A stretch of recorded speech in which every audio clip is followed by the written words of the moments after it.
ఎక్కడ చూసినా రగులుతోంది దేశం. నీ దేశం కోసం నీ ప్రార్థన, నీ దేశం కోసం నీ పాటుపడటం. ఇంకా చాలామంది వైద్యం లేక, విద్య లేక, ప్రభువు తెలియక, ఆత్మీయత తెలియక, ఆధ్యాత్మికత అన్న పేరుతో బాబాల దగ్గరికి వెళ్ళిపోయి, క్రైస్తవ బాబాల గురించి చెప్తున్నాను, నాశనమవుతున్నారు. Your responsibility my brother, my sister. ఈ రాత్రి కాలం లెట్ మీ రిమైండ్ యూ, ఇది నీ బాధ్యత.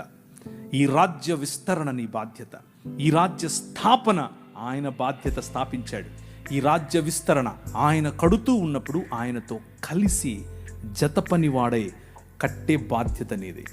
సంగీత రూపంలో కట్టాలి, సాంకేతిక నిపుణతతో కట్టాలి, వాక్య పరిచర్యతో కట్టాలి, మిషనరీలుగా కట్టాలి, రాజకీయవేత్తలుగా కట్టాలి, విలేకరులుగా కట్టాలి. ప్రతి రంగములో ఈ రాజ్యాన్ని స్థాపించి విస్తరింప చేయగల దేవుని ప్రజలు, దేవుని పౌరులు, దేవుని రాజ్య పౌరులు లేవాలి.